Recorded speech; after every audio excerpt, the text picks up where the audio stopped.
aqui, vou abrir aqui meu slide. Como é que vocês estão? Alguém abre o microfone aí, fala alguma coisa para ver se vocês estão vivos mesmo ou se é só um bot que está assistindo a minha aula.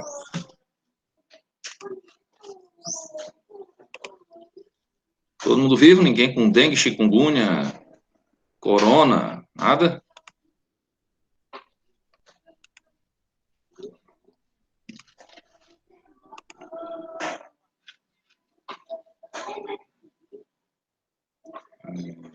Vamos lá.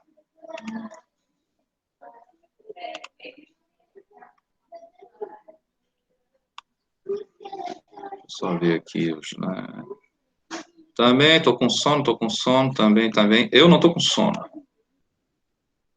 Essa noite eu tive um pesadelo, viu, para motivar vocês. Eu sonhei que eu tinha afundado um navio, estava numa ilha deserta com a minha filha, aí consegui sobreviver lá, graças aos meus conhecimentos avançados de sobrevivência. E aí, depois de uns meses nessa ilha, um navio apareceu para resgatar a gente. Só que aí a gente largou a gente num país lá que a gente não conhecia o idioma. E aí, olha o pesadelo, virei mendigo com a minha filha, do fim perdi a minha filha. Não conseguia falar com ninguém, chamar ninguém, ninguém me ajudava, né? Acordei assustado e resolvi estudar mais, porque se a gente estuda, você pode sobreviver melhor em qualquer ambiente.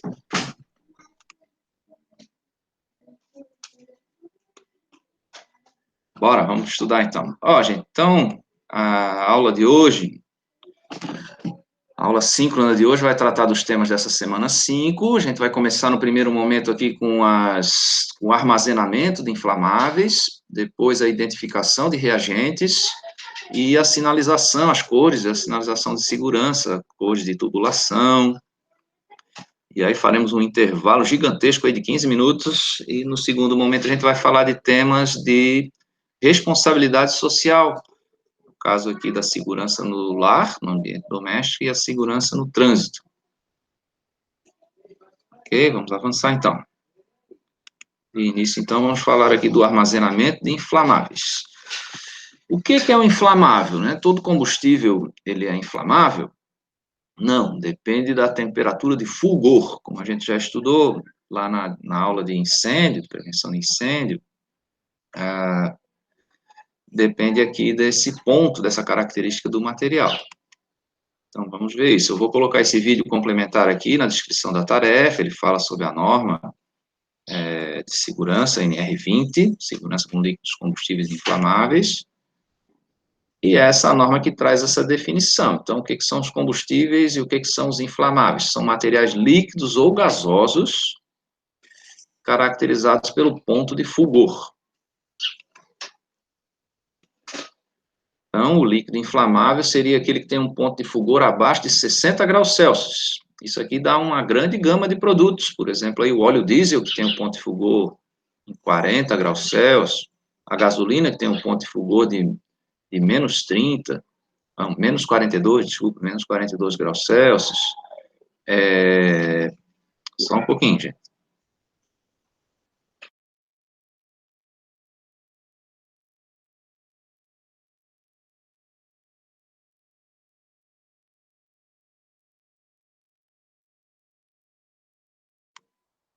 Pronto, vamos avançar aqui.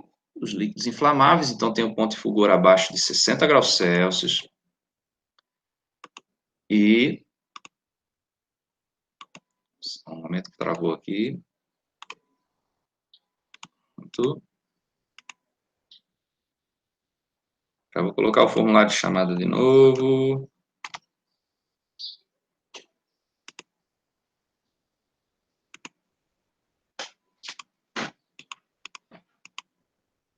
Só um momento que deu um problema aqui na apresentação. Deixa eu parar essa apresentação. Travou aqui a minha apresentação. Vou andar de novo.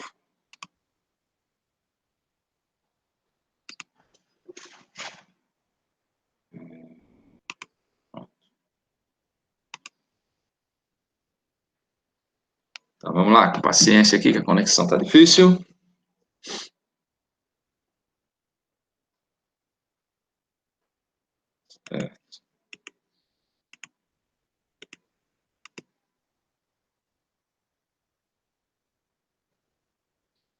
Vocês estão me ouvindo aí, gente? Manda aí, fala aí no chat se vocês estão me ouvindo. Acabou travando aqui só um pouquinho. Sim, né? Acabou travando. Estão vendo a apresentação?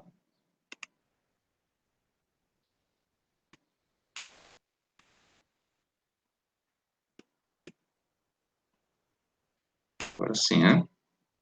Ok, vamos lá.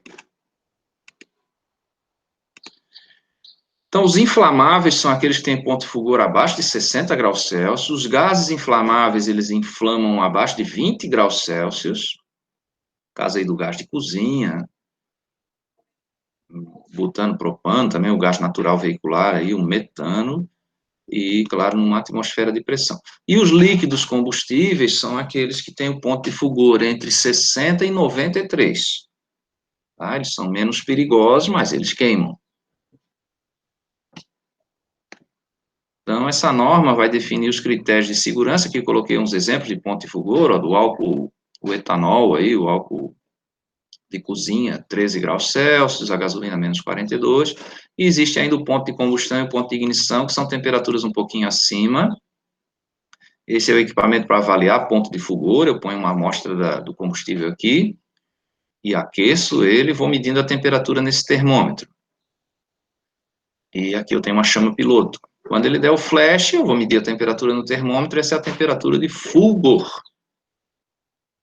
Então, temos aqui um combustível que tem 50 graus Celsius de temperatura de fulgor, 200 de ponto de combustão. O que seria o ponto de combustão? Eu aproximo uma chama, ele vai dar o flash, vai pegar fogo, aí eu afasto essa chama e o fogo se mantém, no caso aqui do ponto de combustão. No ponto de fulgor, ele se extingue.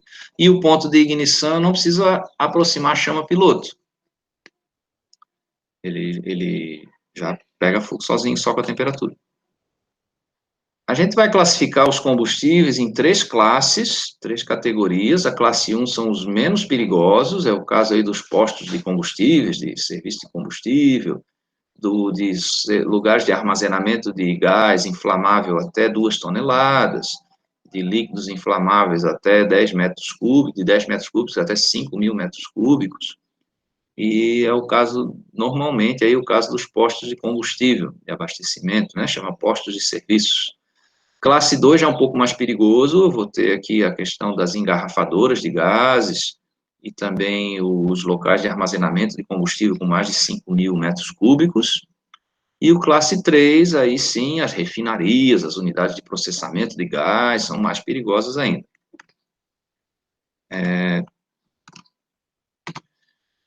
Então, em função da classe, claro que quanto maior a classe, maior o risco, em função disso eu vou ter que ter maiores proteções também. A gente sempre prefere tanque subterrâneo, tá? O tanque subterrâneo é muito mais seguro porque ele não vai vazar na superfície do solo e não vai criar uma lâmina capaz de pegar fogo, né? Mas ele tem um problema, ele pode infiltrar para o solo. Então, a gente tem que ter um revestimento especial, tanto interno para o combustível não corroer o tanque, quanto externo para o solo também não provocar aqui a corrosão. Vocês vão ter uma disciplina ainda de corrosão, e vão aprender lá que a corrosão é a retirada de material retirada, né, de material aqui da peça, aqui do objeto. E essa retirada pode ser através de oxidação, eu oxido e retiro esse óxido, no caso da ferrugem aí, e pode ser feita de outras maneiras também, né. Então, tem que proteger aqui esse tanque. Aqui tem um desenho de um tanque normatizado, ó, ele tem várias camadas aí de polímeros e tinta, por fora e por dentro também, dependendo do combustível, esse combustível pode ser também corrosivo. O álcool combustível, ele tem água, tá? Então pode ser corrosivo também para o tanque. E como é que eu garanto que isso aqui não vai vazar, infiltrar para o solo e contaminar a água do solo, né? A gente faz um teste de estanqueidade, tá? De tempos em tempos, vem um profissional, veda todas as saídas desse tanque e injeta um gás ali dentro, tem que ser um gás que não seja comburente, normalmente se usa o nitrogênio. Ele injeta um gás e mede no manômetro se a pressão está caindo. Se a pressão estiver caindo é porque tem um vazamento. Tá? E aí se faz o reparo, aí vou ter que cavar e fazer o reparo no tanque ou substituir esse tanque. Tá? Todo tanque tem também um suspiro, Para que esse suspiro? Para o vapor de gás poder sair, para não explodir ali por elevada pressão, e também para o ar conseguir entrar na hora que eu tiro o combustível, né? Quando eu vou bombear esse combustível para, por exemplo, abastecer um automóvel. Então, você já deve ter visto no posto de gasolina vários canos, assim, em algum canto do posto lá, parecem uns mastros de bandeira, na verdade, aqueles são os suspiros, cada tanque tem um suspiro. E eu tenho que ter ele numa distância segura também, porque aquele vapor é inflamável. Tá? Quem trabalha em área de material inflamável tem que receber treinamento, capacitação. Então, quem trabalha lá, mas não entra na área de risco, por exemplo, o caixa da loja de conveniência, o mecânico que trabalha aqui na troca de óleo, eles recebem um curso mais de informações. E aqueles que entram, mas não operam, por exemplo, entram para tirar algum dado lá, alguma coisa, vão receber esse treinamento de integração. E depois eu tenho treinamento básico, intermediário e avançado. Em função da classe de risco, lá se é classe 1, 2 ou 3, eu vou ter que fazer o curso básico, intermediário ou avançado. E ainda existe o curso específico para o caso do pessoal da segurança do trabalho, o pessoal que faz monitoramento, o pessoal que faz testes e manutenção. Então, tem alguns cursos específicos. Toda instalação de líquido inflamável tem que ter um plano de inspeção e de manutenções, né, inspeções e manutenções, e o prontuário de instalações. Esse prontuário é a descrição técnica de todos os equipamentos, de todo o funcionamento daquela instalação de líquido inflamável. E aqui os cursos, né, em função, eu tenho o anexo da norma, em função do tipo de instalação, eu vou fazer esses cursos, aqui diz a carga horária, e também qual curso eu tenho que fazer, né? Por exemplo, instalação de classe 1, eu vou fazer aqui para manutenção e inspeção, curso de 16 horas, tem curso de até 32 horas. Tá? Essa nova norma agora, ela permitiu que uma parte desse curso seja feita à distância, mas tem ainda uma parte que eu tenho que fazer na prática lá, no ambiente mesmo de trabalho, praticar as operações. Inclusive a parte de incêndio ali, de apagar fogo na prática. O trabalhador deve participar, né, do conteúdo, ó, e depois ele tem que fazer uma atualização a cada 3 anos para o curso básico. O curso intermediário tem que ser a cada 2 anos, uma atualização de 4 horas, e o curso avançado também a cada ano, uma atualização de 4 horas. Por que eu tenho que me atualizar? É porque eu esqueci tudo? Não, é porque o processo muda, eu preciso relembrar também algumas coisas, a gente se acostuma com o risco e pode negligenciar alguma coisa, se expor, e é um ambiente muito perigoso de trabalho, isso, dos inflamados. Aqui tem o currículo dos cursos, né, aquelas escolas que vão se propor a oferecer esse curso, tem que cumprir aqui o currículo da norma, curso básico, curso intermediário, avançado 2, curso específico também aqui.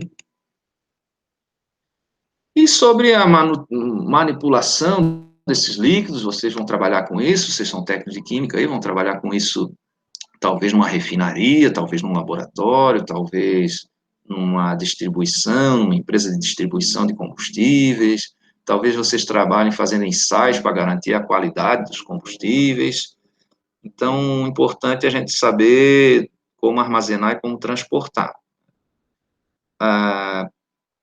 O caso do transporte de perigosos, a gente já teve uma aula, né, o caminhão tem que ser ali, tem uma série de quesitos, inclusive o motorista tem que ser qualificado, né, mas internamente, vamos explicar algumas coisas agora aqui.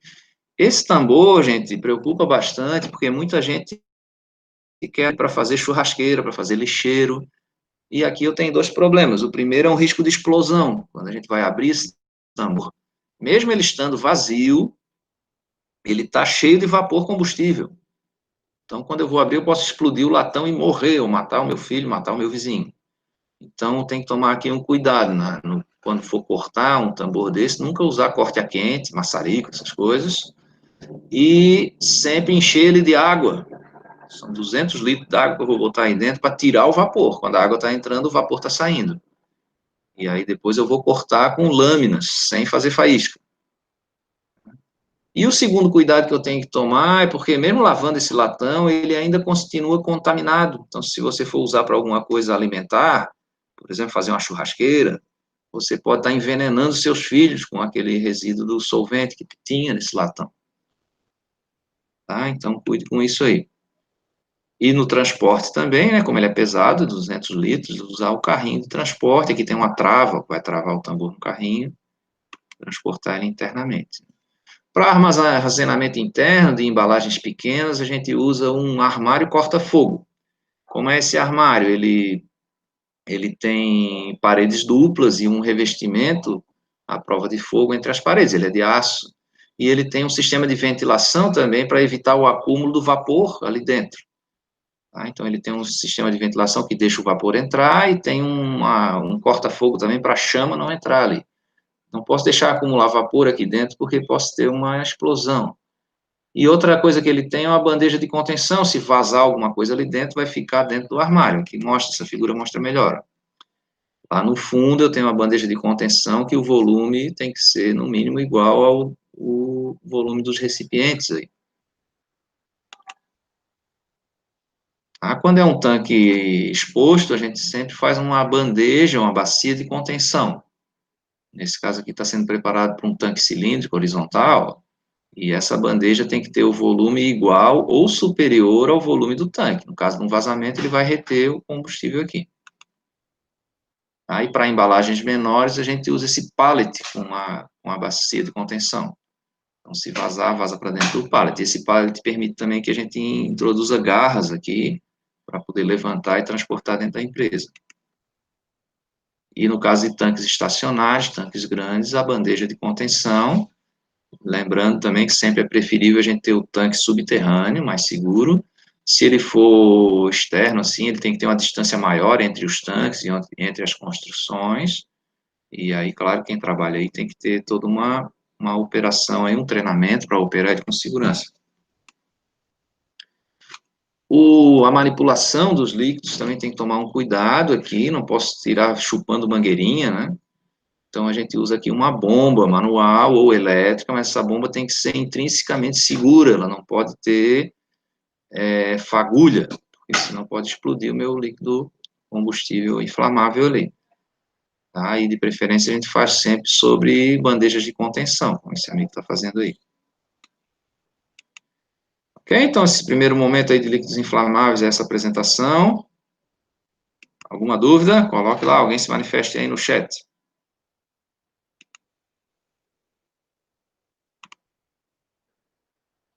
Todo mundo já assinou a chamada, vamos para o segundo conteúdo. Que é a rotulagem. Antes desse segundo conteúdo, vamos fazer uma nuvem de palavras aqui. Sim, não entendi como move, né? No caso ali, Amanda, as garras, não sei se vocês já viram as empilhadeiras. A empilhadeira é tipo um trator que ela tem uma garra, assim, que ela vai encaixar por baixo do pallet, que é aquela superfície, e aí ela ergue, levanta, e aí a empilhadeira leva. Existe também um outro carinho, você já deve ter visto nos supermercados, o pessoal chama de patinha. É um carrinho manual, você enfia por debaixo do pallet, que é aquela base, e aí você levanta ele, tem um macaquinho hidráulico ali, levanta e transporta. Se usa para transportar arroz, feijão, cerveja, em cima de pallet, né, em depósitos, né? Aí, no caso de um líquido inflamável, esse pallet tem que ter aquela bacia, aquela bandeja de contenção, entendeu? Se usa uma empilhadeira ou uma paleteira, o pessoal chama de patinha. Vamos fazer uma nuvem de palavras agora, eu queria que vocês falassem sobre rótulo. Então, entre aqui, ó, puleve.com /Ricardo Luiz M422. Entrem aqui, escrevam uma palavra lá. Deixa eu botar ele aqui, ativar ele aqui. Escrevam uma palavra lá sobre o que vocês acham que é um rótulo. O que tem que ter um rótulo? Como é que ele funciona? Vamos ver aqui se eu ativo ele.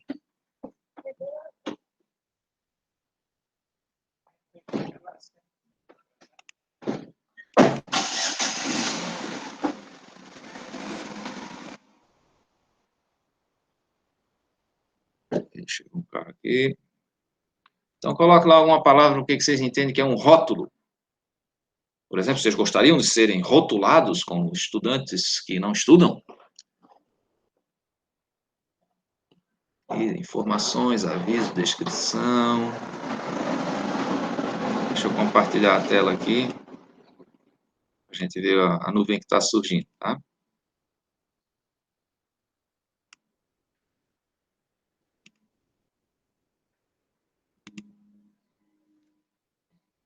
Coloquem mais palavras aí, o que vocês acham que tem que ter num rótulo? Um rótulo qualquer, por exemplo, um produto de supermercado.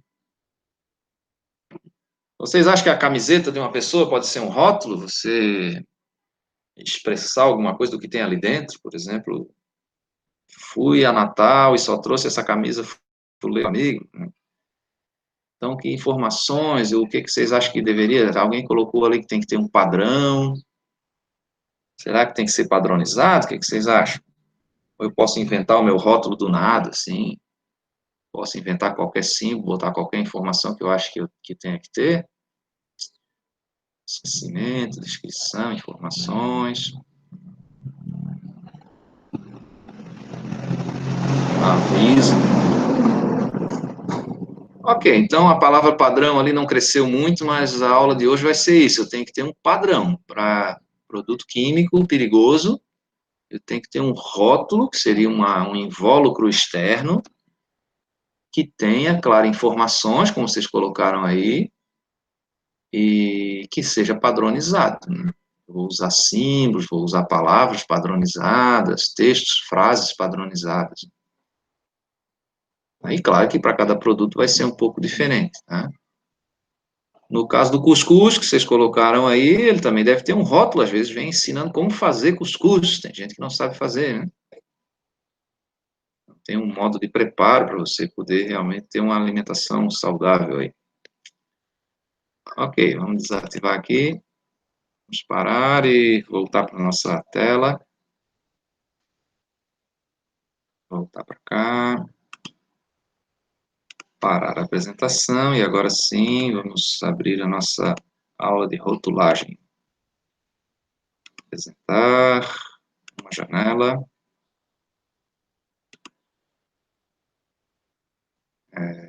Aqui, rotulagem. Seria a identificação, né? Identificação de produtos químicos perigosos. Logo em seguida, a gente já vai ter também uma aula sobre cores e identificação também. Vamos ver isso para outras situações, não só para as embalagens dos produtos. Né? Esse caso aqui dos rótulos é para a embalagem dos produtos. Vamos avançar. Então, a norma que trata disso, a norma regulamentadora 26, a gente já falou várias vezes das NRs, né? O pessoal da segurança diz que são as sagradas escrituras. Então, essa daqui ainda é do Antigo Testamento, até a NR 28, são as antigas escrituras, e da 29 para frente é o Novo Testamento, são as novas escrituras, mas mesmo as antigas, ao contrário das sagradas escrituras, de verdade, aí, as antigas são alteradas, tá? À medida que a tecnologia, que o mundo do trabalho vai mudando, que o entendimento, a aceitação da sociedade vai se alterando, essas normas também vão sendo alteradas, tá? Então, essa número 26 é a que trata da sinalização de segurança. E lá nesse item 26.2.2, ela fala da rotulagem preventiva dos produtos classificados como perigosos. Tá? E ela diz que eu tenho que seguir o sistema globalmente harmonizado. Tá? O que é isso, então? A Organização das Nações Unidas elaborou lá uma norma, um manual, que vai servir para os países que são membros aí, também a Organização Internacional do Trabalho, né, que o Brasil é membro, o Brasil assina, ratifica resoluções dessas organizações, vão ter que seguir. Então, a tentativa aqui é ter um padrão mundial para a segurança de químicos. A gente já falou disso lá acho na primeira aula lá de risco químico, sobre a toxicidade, né, do sistema GHS aí, classificação global, sistema global harmonizado. Então, Esse sistema aqui, sistema globalmente harmonizado. Aí existe uma parte desse sistema que é a classificação dos produtos e outra aqui que é a rotulagem. Ainda na 22, na norma 26, desculpa, 26222, ele diz que essa rotulagem tem que conter isso aqui, ó, a identificação e a composição do produto químico, o pictograma, a imagem de perigo, uma palavra de advertência, perigo, atenção, por exemplo, uma palavra padronizada, frases de perigo e frases de precaução, tá? Nessa ordem, primeiro a de perigo, depois a de precaução. E ainda informações suplementares, outras. Então, onde eu tiro todas essas informações? Da FISP, que é a Ficha de Segurança de Produto Químico, que é uma exigência também da NR26, né? Toda empresa que importa ou fabrica produtos químicos aqui de risco tem que fornecer, publicar a FISP, Ficha de Informações de Segurança de Produto Químico. E a norma de rotulagem brasileira, que vai dizer como é esse rótulo, que detalhes ele tem que ter, é essa aqui, ó, a ABNT 14725, parte 3, tá? Ela tem várias partes, a primeira parte é a parte conceitual, e essa parte 3 é a parte da rotulagem. E ela repete o que diz aqui a NR26, tem que ter a composição química, o pictograma, a palavra de advertência, a frase de perigo, a frase de precaução e outras informações, só que aqui ela diz os modelos. Que frase é essa? Né? Na NR26 não diz isso, que frase eu vou escrever. E aqui no anexo dessa norma da ABNT, a gente tem essas frases prontas. Inclusive, a gente tem uma tabela, que primeiro a gente vai classificar o produto ali, nessa tabela, e aí a tabela vai dizer qual das frases, que tem uma lista grande, lá no anexo, que qual ou quais das frases eu vou usar, qual pictograma eu vou usar. A gente já viu um pouco desses pictogramas lá naquela aula de transporte de produtos perigosos, que vai adotar essa mesma classificação internacional, tá? E então, quando a gente entra na tabela lá, a gente vai ver que produto é o nosso, por exemplo, é um líquido pirofórico. E aí eu vou lá e eu vou ter uma tabela dizendo, ó, a tabela D9 é para os líquidos pirofóricos. Aí vai dizer qual frase eu vou usar. Nesse caso ali, a palavra de advertência é a palavra perigo. A frase de perigo é essa H250 aqui, ó, inflama-se espontaneamente em contato com o ar. Tá? Frases de precaução também, o caso aqui de prevenção, né? As frases de precaução tem 3 categorias, a gente vai ver agora. Aí eles ali, ó, é a frase P210, a P222 e a P280. Aí eu tenho que ir lá na tabela ver que frases são essas, né? Os pictogramas têm aqui uma tabela de classificação, a gente já viu isso, ó, inflamáveis, autorreativos ali, tóxicos, cancerígenos ali, o altamente tóxico, aquela caveirinha, corrosivo, tóxico para o meio ambiente. E as palavras de advertência são somente 2, perigo e atenção. Tá? Essa atenção pode ser substituída por cuidado, mas eu prefiro atenção mesmo, perigo e atenção. E as frases de perigo são várias aqui, eu destaquei essas 3, ó. Muito tóxico para os organismos aquáticos, provoca queimadura severa à pele, dano aos olhos, líquido com vapores extremamente. Então tem esse código da frase ali, H410, H314. Não preciso decorar isso, né? Eu vou lá na norma e leio. Ó, uma tabela gigante de frases de perigo, ó, começa com a H200, explosivo instável, explosivo, perigo de explosão em massa, gás inflamável, tal. E as frases de precaução, elas podem ser de 3 maneiras aqui, elas podem ser de maneira geral, de prevenção ou de resposta de emergência. Eu tenho uma tabela para cada uma também. Ó, frase de precaução geral, se for necessário consultar o médico, tenha em mãos a embalagem ou o rótulo. Mantenha fora do alcance de crianças. Então, essa é geral. As de prevenção, ó, não manuseie o produto antes de ter lido e compreendido todas as precauções de segurança. Mantenha afastado do calor. E as de emergência, quando já deu a desgraça, né?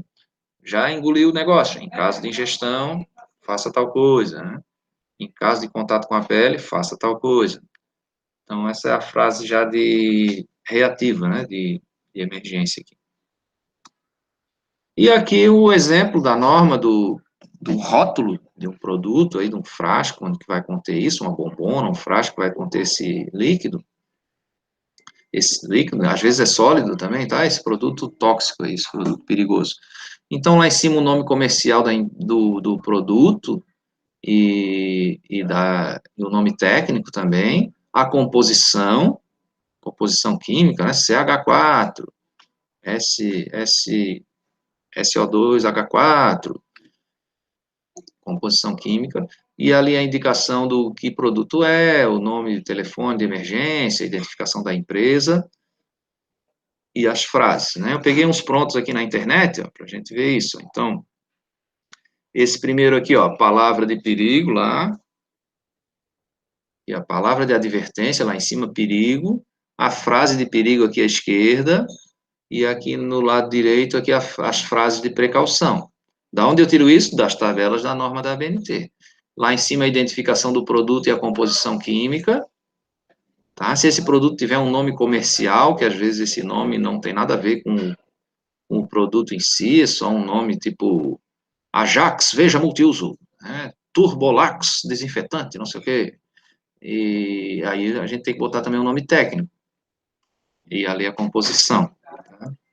Aqui outro, ó, ácido nítrico concentrado, ali a fórmula dele, lá em cima a palavra de advertência, que também é perigo, os pictogramas, ó, ele é um produto oxidante, né, um comburente, e também, e também é corrosivo, né?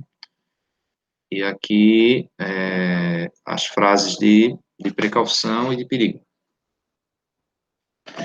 Lembrando, e aqui a gente tem que tomar um cuidado, um tempo atrás a gente também botava esse negócio aqui no rótulo, tá? Esse aqui é o diamante de Rommel, a gente também colocava ele no rótulo, agora a norma não pede mais isso, né? Mas eu ainda posso usar ele para identificar a estante, o local, o armário onde eu estou guardando esse produto, tá? Então, são 4 cores, na cor branca ali a gente pode botar o pictograma, cor branca aí os riscos específicos, e ali tem a gradação, né? Por exemplo, risco de fogo. Se for 4, pô, é altamente inflamável. Se for 0, é não inflamável. Aqui também, risco à saúde.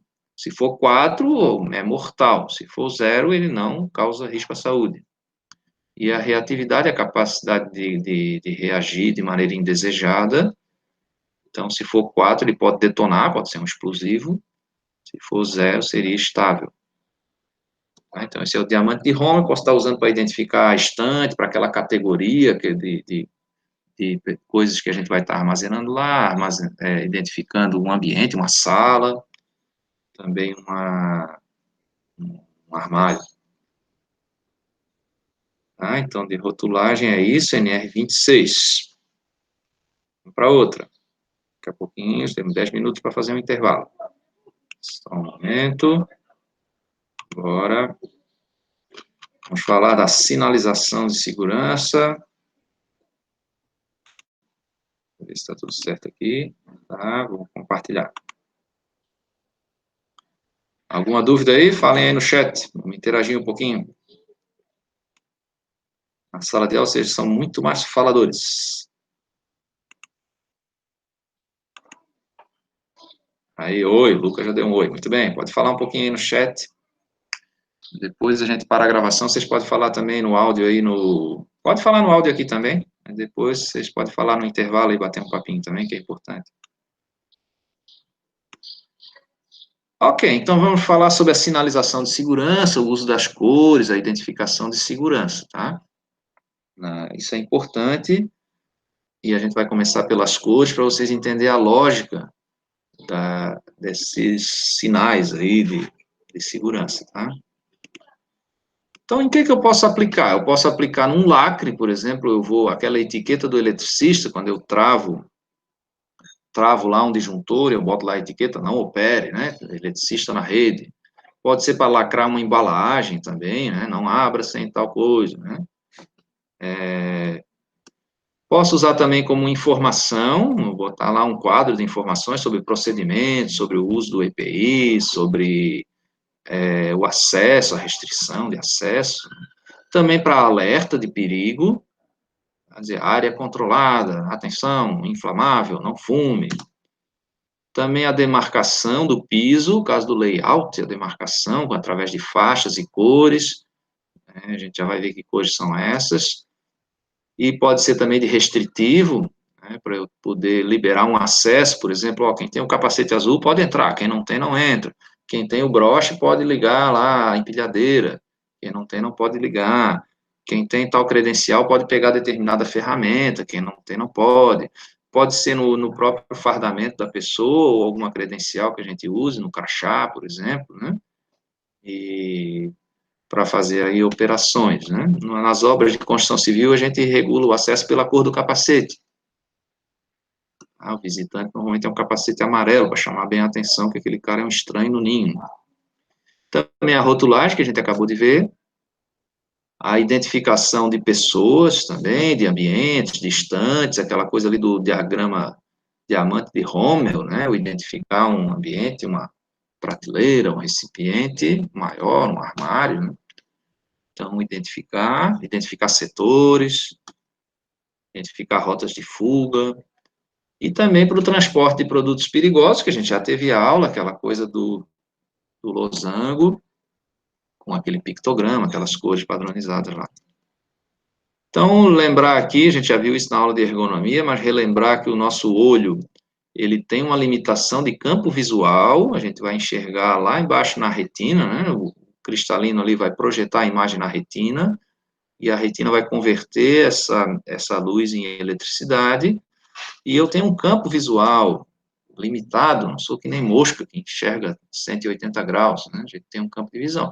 Então, tem que ter isso em mente na hora de posicionar as placas, os sinais, os alertas, as cores, tá? A gente enxerga um pouco mais para baixo do que para cima, a gente tem pontos cegos também, então, na hora de distribuir as placas, em função da distância que eu estou dessas placas, ela tem que ser maior, e o ângulo de visão também, para eu poder enxergar ela sem estar levantando a cabeça. Tá? Lembrar também que a sinalização de segurança tem que ser clara e objetiva. Não posso ter enrolação, não posso ter confusão, nem de cores, nem de texto, e nem de imagens, né, na nossa sinalização de segurança. Então, vamos começar com as cores. Primeiro, a visibilidade. Ó. Cores complementares, elas têm sempre o melhor contraste. Tá? Por exemplo, toda mulher loura fica bonita de azul, porque o azul é a cor complementar do amarelo. Tá? E em função do fundo, eu vou ter um destaque maior. Ó. Letra azul sobre fundo branco é mais fácil de ler, mais relaxante de ler. Aqui é mais fácil ainda, mas aqui causa fadiga, causa cansaço visual, porque o amarelo é a cor do alerta, e a gente não é feito para ficar sempre em alerta. Então, tem que usar isso de uma maneira que eu queira destacar somente aquele ponto. Tá? E não ser um exagero, por exemplo, não sei se vocês já viram aquele filme do O Máscara, né? Ele tem uma roupa amarela gigante lá, e o cara é um espantalho, né? De tanto amarelo que ele tem ali. Então, o azul sobre fundo amarelo é mais fácil de ler, porque o azul é a cor complementar do amarelo. E no caso do preto com amarelo, o preto, ele destaca o amarelo também, tá? Então, a gente usa aquelas fitas zebradas aí para sinais de alerta, preto e amarelo. Então, para melhor leitura, sempre é melhor o fundo branco com letra azul. Em segundo lugar, o fundo branco com a letra amarela, mas ele é mais cansativo. E aí vai piorando. Com a letra verde piora um pouco, com a letra preta piora um pouco, o cansaço visual. Tá? Nos computadores, a gente sempre usa letra preta sobre fundo branco. Mas se vocês forem digitar um texto longo, recomendo que vocês usem a fonte azul. Na hora de imprimir, você passa para o preto de novo. Né? Então, veja aqui como dá um contraste. Para eu quebrar esse contraste, os maquiadores, aí, os designers de moda, e também o pessoal designer de móveis, aí, usa sempre uma faixa cinza para dar essa quebra aqui, ó. Essa quebra, dá uma transição do amarelo para o azul. Uma faixa preta também funciona bem. Tá? Então, quem é mulher aí já deve ter usado essas técnicas aqui, por exemplo, para realçar o olho, você vai lá e pinta o cílio de preto, né? Usa lá um lápis, lá, um tal de, não me lembro agora o nome, acho que é rímel. Então, você faz uma sombra para destacar o olho. Se você está com um colar brinco grande, você usa o colar pequeno, você tem que ter uma harmonização aqui, para que a coisa seja agradável de você ver, e você destaque aquilo que você quer realmente destacar, né? Tá? Então, as cores têm uma certa psicologia, e essa psicologia é influenciada pela nossa cultura, mas, de maneira geral, quando você olha para vermelho, laranja e amarelo, você tem a sensação de calor. Quando você olha para a cor verde e azul, você tem a sensação de frio. As cores mais avermelhadas, você tem sensação de alegria, de satisfação. E o preto, depressão. De maneira geral, tá? Mas dependendo da cultura regional, isso muda um pouco. Então, vamos ver aqui, ó, o aspecto cultural. Então, aqui eu coloquei algumas regiões do mundo e algumas religiões também, algumas culturas diferenciadas aí. Você vê que, para o caso da cor amarela, para os hebreus, aqueles povos lá do Moisés, né, os precursores aí dos judeus, né, e também dos cristãos aqui, amarelo é beleza, tá? Para o japonês já é nobreza, para o ocidental já é perigo, covardia. E você vê o caso do branco aqui, ó, para o japonês e para o chinês, branco é luto, morte, né? E aqui para o brasileiro, para o ocidental, é o preto, né? O preto que é o luto, morte, movimento descendente, ali para o hebreu também, a compreensão para o hebreu. Tá? Então, dependendo da cultura, essas cores têm um pouco de significado. O que a gente tem que ter é um padrão que sirva para todos. Então, se tenta padronizar pelas cores que são intuitivas de maneira geral para todos os povos aí, e é por isso que a gente usa o verde, por exemplo, para segurança, porque o verde inspira, vamos ver onde é que está o verde aqui, olha lá, para o budista é morte, para o cristão é esperança, para o hebreu é vitória, né? Então, futuro ali para a juventude, ali, futuro ali para o japonês, segurança para o ocidental. Tá? Então, vamos ver aqui de maneira geral, o azul a gente usa para lugares quentes, o laranja ou amarelo para lugares, lavabos e vestiários, o vermelho para lugares frios, cores claras onde eu preciso de higiene e limpeza, tá? Não é para esconder a sujeira, eu vou pintar de preto, não, né? Tem que ser branco porque tem que estar limpo. E as cores escuras eu tenho que tomar um cuidado porque ambiente escuro atrai sujeira, atrai poeira, então tem que tomar um cuidado aqui. Vermelho e azul trocados, deixa eu ver, vermelho. Sim, tá trocado aqui, Amanda, porque justamente o lugar que é frio, eu boto o vermelho para me dar uma sensação menos fria, tá? E o azul, que é uma cor fria, eu boto no lugar onde é quente, tá? Então, se na significado da cor, ok, o azul é cor fria e o vermelho cor quente, né? Mas eu inverto pelo ambiente para dar uma sensação melhor psicológica nas pessoas, tá? Se a gente fizer uma entrevista aqui, entre as pessoas aqui, independente de religião, de sexo, de localidade, no geral mesmo, as pessoas preferem mais o azul. Se a gente perguntar qual é a cor que você mais gosta, a maioria das pessoas diz azul. Tá? E se a gente separar por sexo aqui, no caso do Brasil, a gente vai ver que o homem prefere o azul, em segundo lugar o vermelho, e a mulher, normalmente, né, não quer dizer que seja para todos, né, é uma questão estatística, a mulher também prefere o azul, mas em segundo lugar o verde. Tá? Então, não é sinal aqui de macheza ou de feminilidade, qual cor você usa, não é isso. Eu hoje, por exemplo, estou usando essa camisa aqui com tons de cor-de-rosa, para me sentir um homem mais sensível, aqui porque essa aula exige isso, né? Mas não quero aqui exprimir minha sexualidade com isso, não é isso, né? É só uma questão de preferência. Para que isso vai servir aqui, por exemplo, para a gente usar comercialmente, nos rótulos, né, nos produtos aí, e no nosso caso aqui, claro, é para a segurança do trabalho, para poder gerar um ambiente mais preventivo, né? Mas já fica aí, fica a dica aí para vocês, né? Se vocês forem para uma entrevista de emprego, vá logo com uma blusa azul. E o entrevistador lá vai gostar de você. Tá? Se você for para um estúdio de TV, recomendo que você nunca vá de azul nem de verde, tá? Porque lá no estúdio a gente tem essas cores para fazer a transparência do estúdio, como eu uso aqui nas minhas aulas aqui para o meu fundo ficar transparente. Então, você pode ficar transparente, invisível lá na entrevista, né? Então, se você for para uma entrevista de TV, não vá de azul nem de verde, tá? A norma 26, gente, ela diz o seguinte: para a sinalização de segurança, a gente tem que usar as normas técnicas oficiais do Brasil, que são as normas da ABNT. Então, eu destaquei algumas aqui, ó. Essa aqui, 7195, são as cores na segurança do trabalho, a gente já vai estudar elas agora.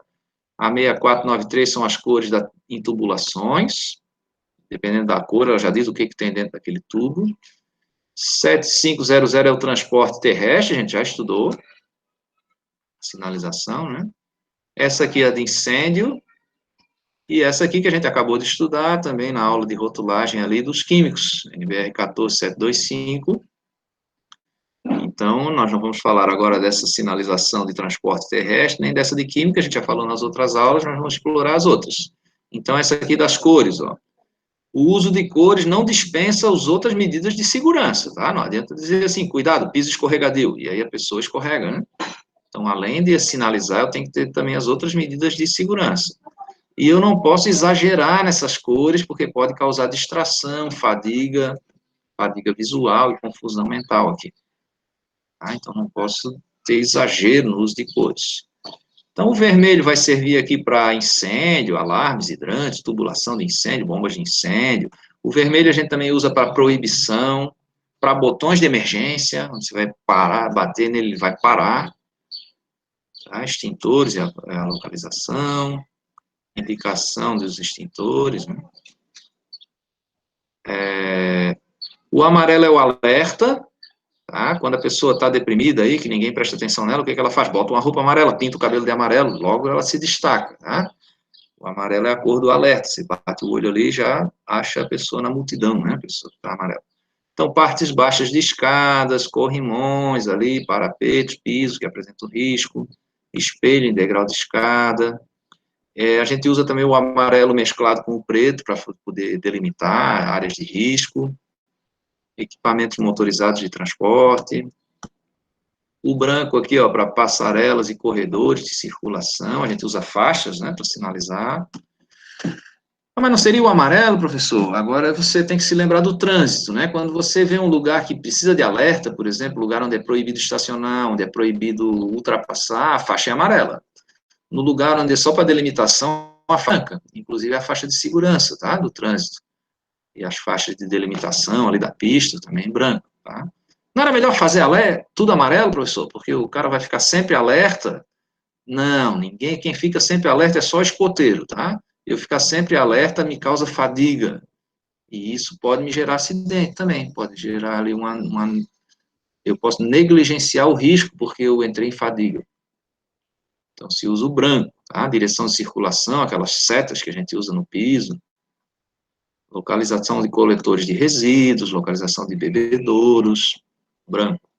O azul é a cor da instrução, tá?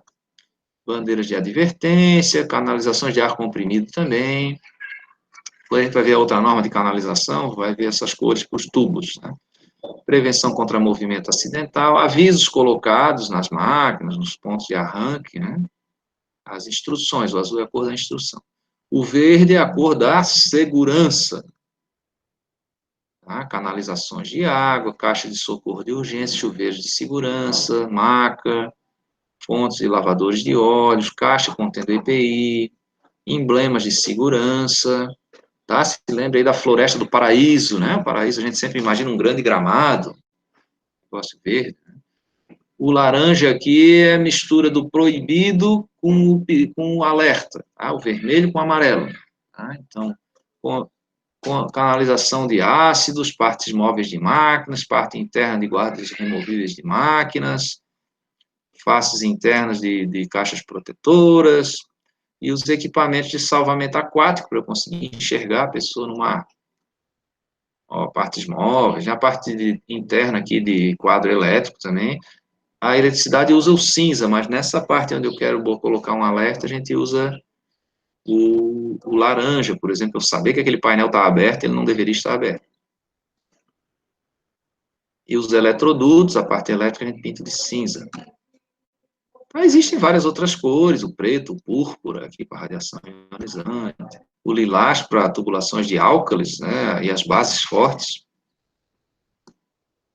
E, claro, não é qualquer vermelho, não é qualquer laranja, não é qualquer amarelo, é uma cor padronizada pelo sistema Munsell. Então, tem um código essa cor, o vermelho que a gente usa em extintor de incêndio é sempre o mesmo vermelho. Esse aí, ó, 5R414. E para tubulações, tem uma outra norma, puxei aqui da internet uma figurinha para ficar mais fácil. Tubulação de vapor é branco, para ácido é laranja, para gás não liquefeito aqui é amarelo, por exemplo, o hidrogênio, para ar comprimido é o azul, o verde para água potável, níveis de alta viscosidade, o cinza escuro aqui para eletroduto, o cinza claro para tubulação de vácuo, o vermelho para tubulações de incêndio. Então, você vê uma tubulação aqui, você já sabe, aquele tubinho amarelo ali é o gás de cozinha, esse aqui é o corredor do Shopping Midway, corredor de serviços, né? As eletrocalhas ali deveria estar com cinza, né? Esse outro tubo aqui de água deveria ser verde, o vermelho ali é o incêndio. Para sinalização de incêndio, a gente já teve aula disso, né? As placas de fuga são sempre verdes e as placas de equipamento são sempre vermelhas. O caso do hidrante, da mangueira de incêndio ali.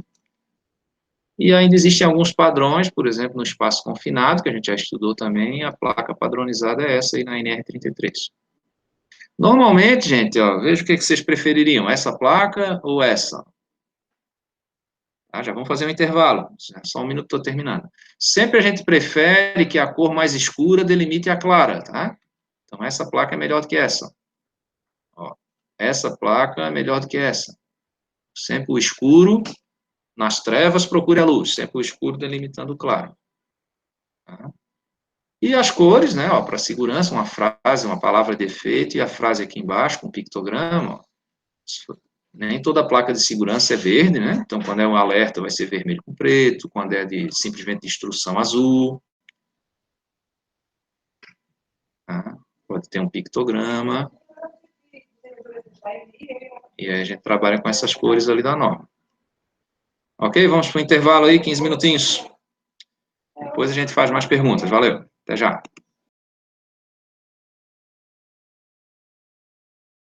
Então, é muito comum as empresas tratarem também de dar instrução de saúde do homem, saúde da mulher, sobre vacinação, sobre prevenção da AIDS, sobre os cuidados aí com drogas, né?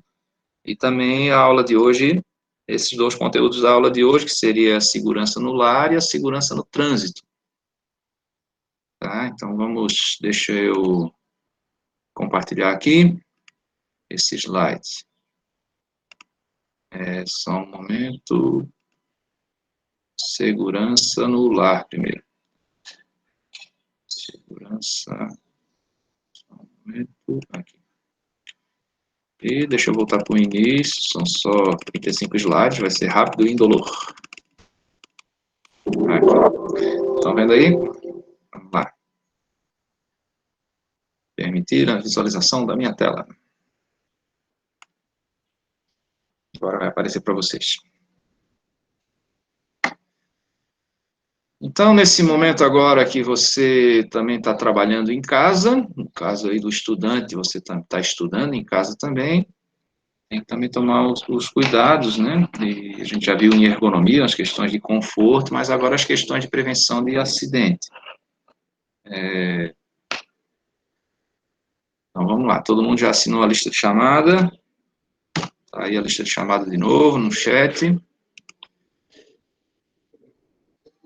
Ok, como não morrer em casa. Muito bem. Primeira coisa é obedecer sempre à mãe, né? Eu vi vocês comentando aí um pouquinho, que a mãe manda em casa, realmente, né? Aquele casamento grego lá, do filme, dizia o seguinte, que o homem é a cabeça do casamento, mas a mulher é o pescoço, né? A mulher é que direciona para onde é que a cabeça tem que olhar. Então, tenha juízo, obedeça as regras da casa aí. Vou botar esse vídeo aqui, do Fantástico, aqui, sobre acidentes domésticos, como um vídeo complementar lá na nossa atividade, tá? Então, vamos começar com os cuidados com criança. Até 1 ano, as crianças são muito vulneráveis, as crianças não são como os outros animais, que você já sai, já aprende a se defender, já corre para baixo da mãe para se proteger, né? A criança se engasga, ela pode sofrer queda, pode se sufocar com objetos, com os próprios roupas de cama, né? Então tem que estar sempre sendo monitorado, né, o bebê de até 1 ano. De 1 a 2 anos, ela começa já a imitar o que vê, já quer subir nas coisas, já quer pegar as coisas que os adultos pegam, já quer comer as coisas que vê, né? Então, objetos perigosos, aqui a gente tem que estar tomando cuidado com facas, né, objetos quentes, pontiagudos. E também, de 1 a 2 anos, a criança aprende a andar, ela começa a se deslocar, não fica mais onde você coloca, né? A criança de 1 ano, de menos de 1 ano, ela já rola, né? Então, você já tem esse perigo dela cair da cama. Mas essa daqui, ela se desloca mais, né? E de 2 a 3 anos, ela já começa a querer subir nas coisas e janelas, começa a querer correr, 2 a 3 anos, né? Essa idade de 2 a 3 anos, um pouquinho dos 4 anos, 3 a 4 anos é a idade dos Minions. Não sei se você já viram aquela série lá do Malvado Favorito, né? Os Minions são inspirados nessa faixa etária aqui, ó, de 3 a 4 anos, né? Que a criança começa a querer ser o super-herói, né? Mais energética, e o risco de queda é grande, né? De 4 a 6, que é o pré-escolar, começa a realizar atividades que ainda não são muito adequadas para o desenvolvimento físico e intelectual. A partir dos 6 anos, que a gente já começa a ter coragem de deixar o menino sozinho assistindo uma TV, né? Mesmo assim, eu tenho que ter alguns cuidados, vários cuidados. De 8 a 12 anos, a idade escolar, né? 8 anos, 8 a 12 anos. Então, a questão dos esportes, né? Locais também, outros locais mais propícios a acidentes aí. Então, vamos ver os acidentes mais comuns, o choque elétrico, né? A eletricidade, a gente já estudou lá na análise de risco de acidente, né, mas a eletricidade pode te matar porque ela provoca a fibrilação ventricular do coração. Então, tem que ter proteção das tomadas, né, monitorar as crianças também. E aqui tem alguns conselhos, né, proteger as tomadas, não deixar fio desencapado, não deixar aparelho elétrico ao alcance de criança, evitar sobrecarregar a tomada por causa da questão do incêndio, não fazer ligações elétricas que não sejam seguras, a água, né, e a eletricidade não deve se misturar, então evitar isso aqui, ó, essa coisa ali do T, né, com um monte de extensões ali, e usar de preferência esses protetores de tomada. A tomada não está sendo usada, você põe lá o protetor, tem essa chavinha para você remover o protetor. A tomada brasileira, né, tem uma série de críticas aí, o pessoal diz que é a tomada comunista, né, porque é 2PT, né, 2 pinos e mais o terra, né, 2PT. Mas é uma tomada muito segura, porque ela tem um rebaixo, ela foi muito bem projetada, né, e pelo mundo a gente tem vários padrões de tomada, mas essa brasileira é interessante que ela tem esse rebaixo, evita que eu consiga colocar o dedo no pino, quando eu estou introduzindo ou tirando algo da tomada. Tá? Essa aqui era antiga, a gente dizia que era tomada de computador, porque foi a primeira que apareceu com pino terra. E uma das coisas que a gente pode ter em casa, se você não tem, é fácil, custa R$ 80 um aparelho desse, você pode instalar em casa, é um dispositivo diferencial residual. Você pega e liga ele no fase e no neutro, e ele mede a diferença entre fase e neutro. Se tiver diferença, ele desarma. Tá? Então, para que serve isso? Se tiver alguém tomando um choque, ele vai desarmar. Tá? Agora, cuide aí que fiação de chuveiro, não posso estar usando ele, porque no chuveiro, normalmente, existe uma fuga de corrente do fase para o terra. Nem tudo volta pelo neutro, porque a resistência elétrica ela está dentro d'água, né? Então, só vai funcionar se o chuveiro tiver resistência blindada. Ah, mas nos circuitos de iluminação e tomada, posso botar um aparelho desse aqui de 40 amperes. 40 amperes de potência máxima, mas ele desliga com 30 miliamperes, 30 milésimos de ampere. Eu instalei um aqui em casa. As casas mais novas, a Cosern só liga a energia se tiver já esse aparelhinho aí, o quadro. Né? Outro acidente que é comum é a asfixia, de você se engasgar, né? Engasgo ou sufocamento. Então, é a asfixia mecânica. A gente estudou lá no risco químico a asfixia química. E aqui a asfixia mecânica, né? Então, engolir um objeto é muito comum, a criança engolir uma moeda, enfiar um grão de feijão no nariz, e ela pode ter a respiração interrompida, né? E aí pode morrer, né? Então, a prevenção é indicar observar a indicação de idade dos brinquedos, né? Os brinquedos normalmente tem lá proibido para de 0 a 3 anos, tem partes removíveis. A criança engole peça de Lego, engole essas coisas, né? Então, no caso de brinquedo, ele tem a indicação, tem um selinho do Inmetro pela idade. Tá? Não deixar objetos pequenos pelo chão, manter produtos em pó, cuidado aqui com talco, com leite em pó. A criança pega uma colherada de leite em pó, enfia na boca, se engasga, né? Deixar fora do alcance da criança.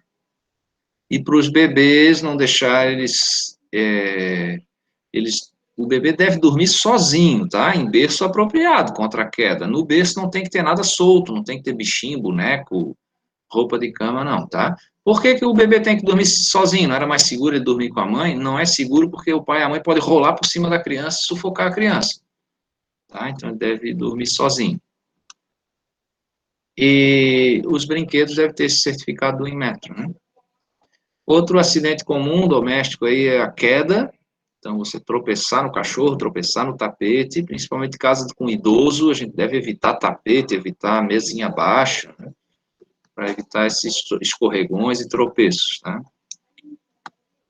Então, dependendo da altura dos objetos que estiverem no caminho, né, a queda pode causar hematoma, luxação, corte, pode bater com a cabeça, pode até morrer numa queda dessa, né? Então, evitar piso escorregadio, usar calçados com sola de borracha, não deixar tapete, pedaço de tecido ou papel. Papel é nojento no chão, você pisa e escorrega, né? Uma folha de papel. Manter locais de passagem sempre livres, evitar aquele acúmulo, aquele exagero de móveis, né, que a gente acaba tendo na nossa casa. Arredondar as pontas dos móveis e manter corrimãos em escadas, rampas, corredores, proteger as janelas também com telas e grades, né? Colocar portões na base e no topo das escadas, controlar principalmente o acesso à cozinha por conta da queimadura, tá? Então, muito comum também. A gente sempre usar aqui as bocas de trás e sempre a alça voltada para dentro do fogão, para a criança não conseguir virar aqui, tá? Agora, a criança é muito criativa também, ela abre a tampa do forno e sobe na tampa e consegue mexer na panela. Tá? Então, tem que ter sempre supervisão. Criança não tem que estar na cozinha.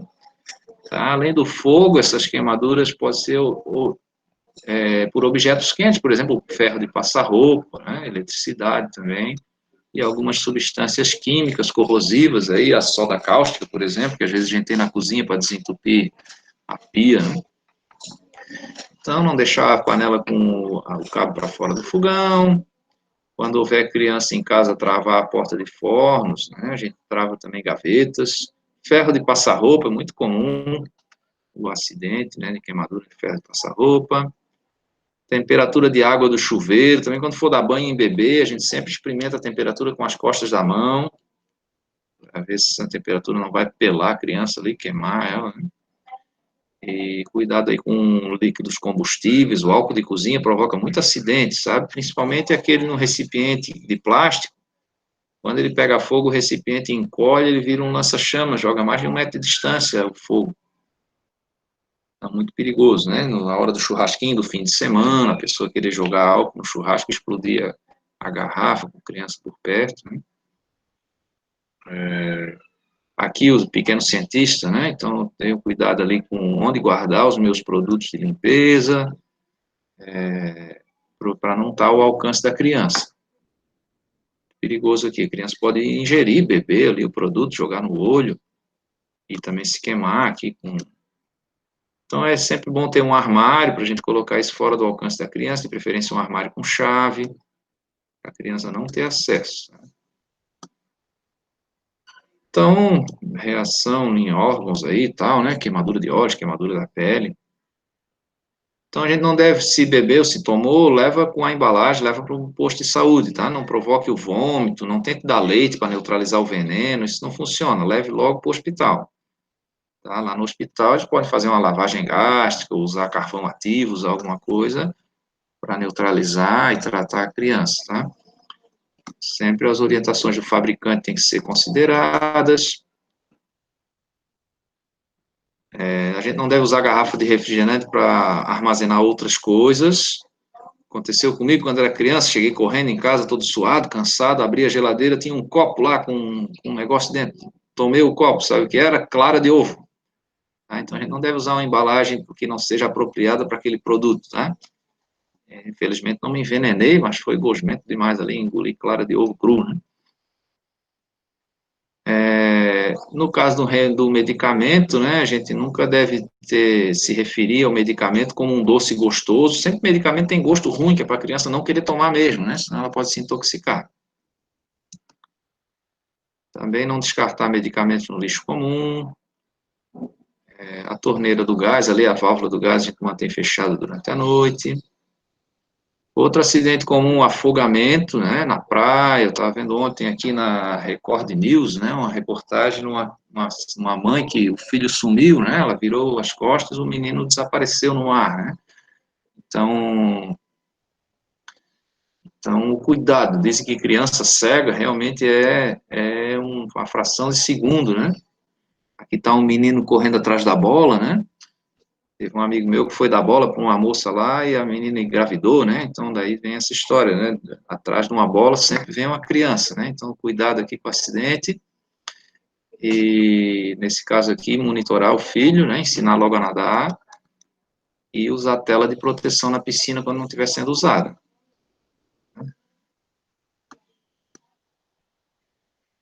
Então, quando o líquido entra no aparelho respiratório, né? Ele vai bloquear o oxigênio e posso morrer, tá? Então, não deixar a criança nadar em piscina sem a presença do adulto, manter a criança sempre com colete salva-vida, não permitir criança sozinha, tome banho em banheira. A criança pode se afogar até no vaso sanitário, tá? A criança pequena ali, com menos de 2 anos, ela se agacha e emborca para dentro do vaso sanitário, pode se afogar ali. Tá? Existem umas travas para a gente manter esse vaso sanitário fechado. Aí, meus filhos já meu pai já fazia assim, né? Jogava a gente na água, quem sobrevivesse ele criava, né? Então, desde pequenininho já ensinar a nadar. Deixa eu aceitar o João aqui, que pediu para entrar agora. Tá? Então, ensine a criança a nadar e fique sempre de olho, né? E, claro, aprender as técnicas de primeiro socorro que a gente vai aprender amanhã, tá? Amanhã não, semana que vem, as aulas de primeiros socorros. A nossa última semana, né? A gente está na penúltima semana. Semana que vem vamos aprender as técnicas aí de primeiros socorros. Temos ainda aqui os impactos contra móveis, ó, é bom sempre a gente proteger os cantos dos móveis com esses protetores de silicone. Também as portas, ó, pode arrancar o seu dedo uma porta, principalmente se você botar o dedo ali na dobradiça. Então a gente usa esse protetor aqui fofinho, né, para a porta não bater, protetor de porta quando tem criança. Cuidado aqui também com objetos de corte, aqui, facas, né, principalmente tesouras. A faca mais perigosa para o adulto é a faca que não tem corte, porque você acaba fazendo mais força para cortar e corta o dedo, tá? Para a criança, toda faca, todo objeto pontiagudo é perigoso, tá?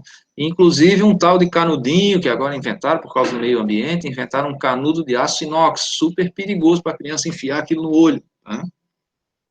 Então, se forem usar canudo de refrigerante, usem de papel, é ecológico e não vai furar o olho do seu filho, e aqui dedo, né? Então, cuidado aí com facas e tesouras ao alcance de criança, né? A gente tem umas travas aqui que a gente pode estar comprando para travar as gavetas. Normalmente a gaveta de cima é faca, garfo e colher, e a segunda gaveta são a gaveta das peixeiras, né? Peixeira e aí escumadeiras, outros utensílios de cozinha. Então, essa trava. E cuide que a criança aprende logo a tirar a trava também, tá? Os meninos são super inteligentes. E aqui o Homem-Aranha, no meu caso também, eu sempre gostei de subir nas coisas, né? Telas de proteção, tá? seu filho não cair do apartamento e essas telas serem instaladas por profissional habilitado, que profissional habilitado aqui, né? Tá, no meu caso aqui, o meu anjo da guarda, ele trabalhou muito, sabe? Com 2 anos já quebrei o pé, subi na banca do peixe, o meu pai disse, não pula, aí eu pulei e quebrei o pé.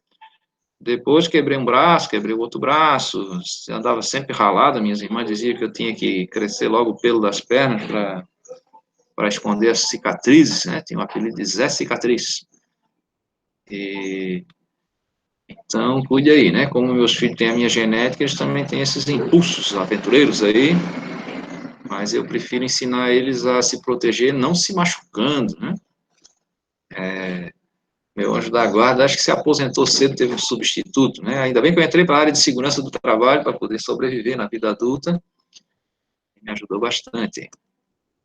Outra coisa legal de vocês terem em casa, custa aí R$ 20, é uma luz de emergência, tá? Você liga na tomada e no blackout ela vai acender, ajuda muito no corredor da casa da gente, tem umas que você liga direto na tomada ali, a luzinha baixa, né?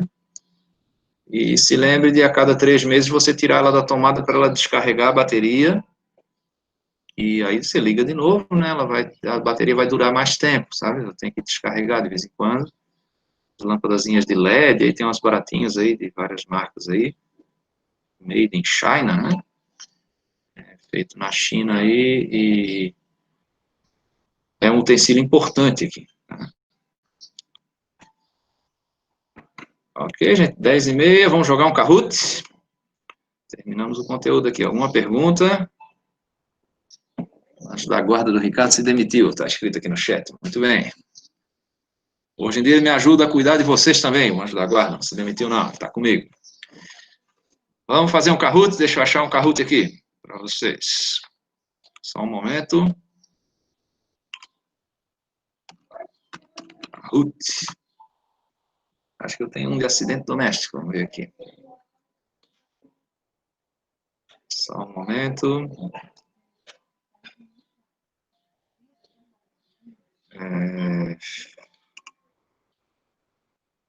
Login.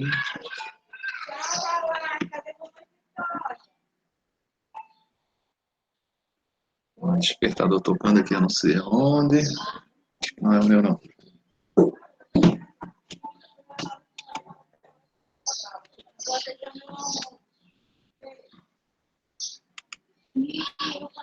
Vamos lá, já vou abrir o Kahoot. Se prepare aí. Prepare o seu coração para as coisas que eu vou contar.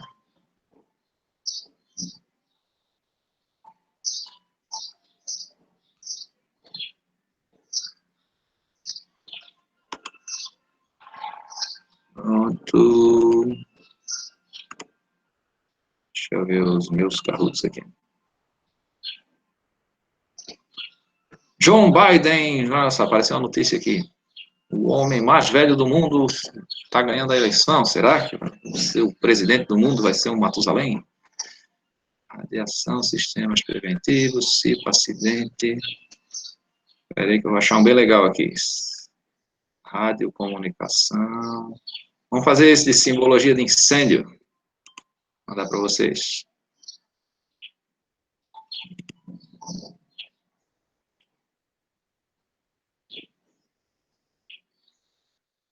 Espera aí, já está gerando o link. Só um momento. Copy. Bora lá, vamos ver quem aparece no ranking aí como vencedor.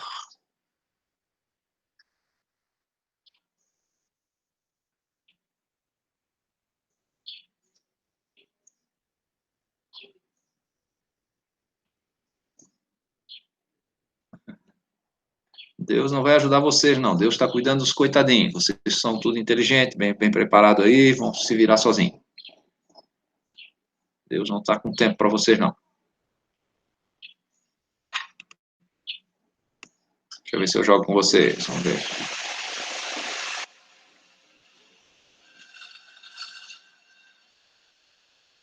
Sim, eu vou compartilhar aqui o...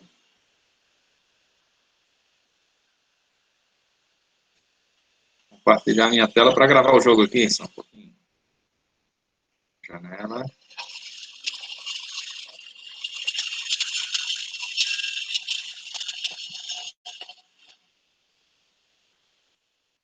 E...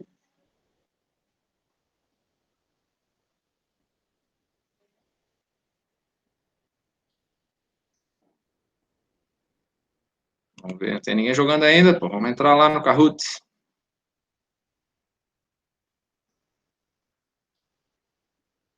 Agora sim, João Lucas, Douglas.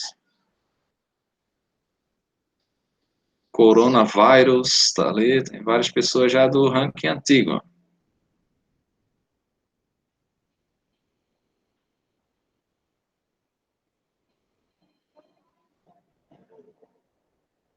Bora, tem ninguém jogando? Abre o microfone aí, fale pro professor. Tá vendo a minha tela?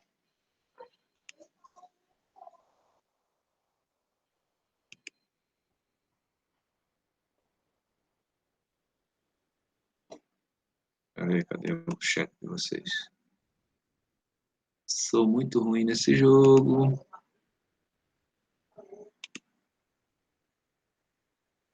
Vou entrar lá.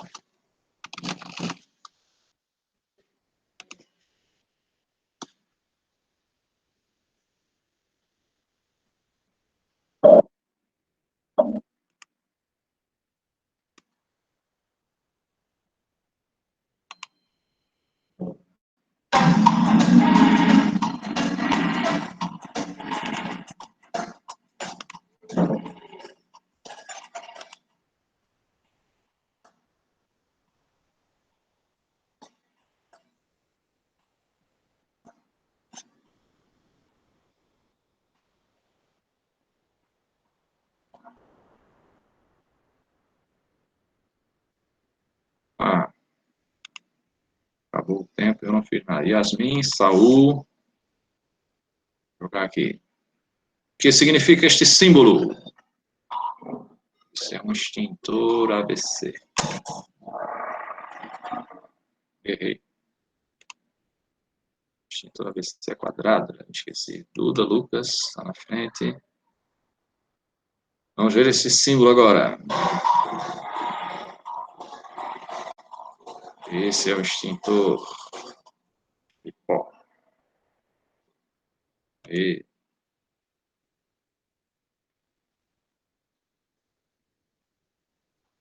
são os símbolos para projeto, né? Projeto de incêndio.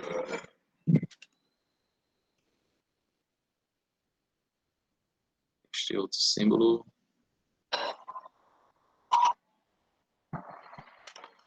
S de smoke, fumaça. Vamos errar algumas aqui que eu não quero ser o campeão desse negócio.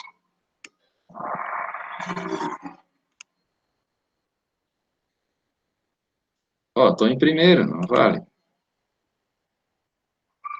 Vou errar algumas aqui, hein, para dar uma chance para vocês me passar. Esse símbolo aqui é um estilingue? Não, não é um estilingue.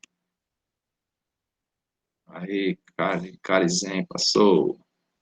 Cauê tá chegando também.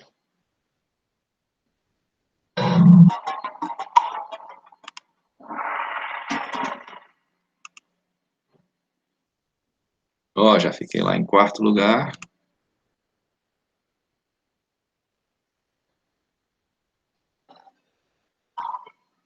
Esse símbolo, a granada de mão. Já estou em sétimo.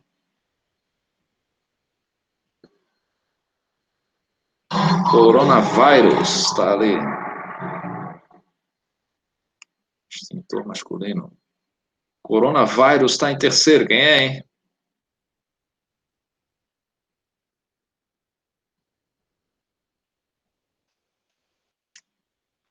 Certo, vamos lá. Fechar aqui.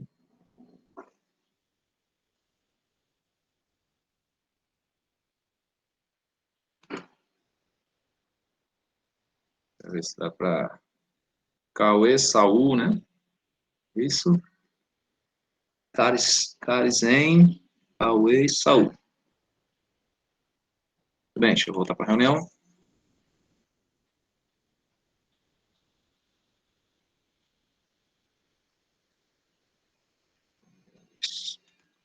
Gente, ó, então já dá para a gente encerrar. Vamos.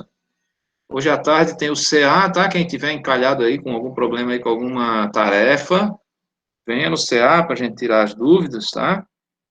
E talvez algum de vocês, algum colega, receba aí uma ligação do pedagogo, tá? Que eu tô dedurando vocês aí. Quem não faz as tarefas, eu estou dizendo lá, o cara está com problemas, não está conseguindo frequentar a minha aula, ele me odeia, tal. Aí o pedagogo vai ligar para vocês e vai dizer, homem, não acredite na baleia azul, né? Não siga aí o homem pateta, veja aí, não se... A vida é bela, então venha de volta, tá? Quem está sem celular, o Douglas ali já está com medo, né? O Hércules vai ligar para vocês, então é melhor vocês fazerem as minhas tarefas, senão eu já mando o Hércules ligar para você, depois o George liga em cima ainda para complicar a vida de vocês, dar um trauma emocional, que é 20 anos de terapia para vocês se recuperarem. É mais fácil estudar, tá? Então estude, faça aí todas as tarefas. Quem está aí sem celular, incomunicável, vou mandar a Polícia Federal na casa de vocês, prender vocês, para vocês fazer lá na cela da prisão, vocês vão ter acesso à internet. Na Polícia Federal vocês podem fazer as tarefas, tá? E aí veja aí, quem recebeu o auxílio emergencial aí, que ainda não comprou o aparelho, né? Se tiver mais algum problema aí, a gente pode ajudar a resolver, tá? E vamos fazendo aí, vamos trabalhando. E hoje à tarde, às 14 horas, nosso CA. Ok? Valeu então, obrigado a todo mundo. Assinou aí a frequência? Vou botar de novo aqui a frequência, peraí. Depois da aula, a frequência é fechada, igual aquele portal lá do Mestre dos Magos. Abriu, fechou. Deixo aqui toda hora livre, não. Aqui, ó. Portal do teletransporte da frequência está aí no chat. Assine aí e vá ser feliz, tá? E faça as tarefas, senão depois não adianta reclamar que filho de pobre não tem sorte, né? A gente, a nossa única chance é estudar. O estudo é a luz da vida. E tem gente que fica querendo poupar a luz. Nada disso. Estude. Tá? Valeu, obrigado aí, atenção. Tchau, tchau.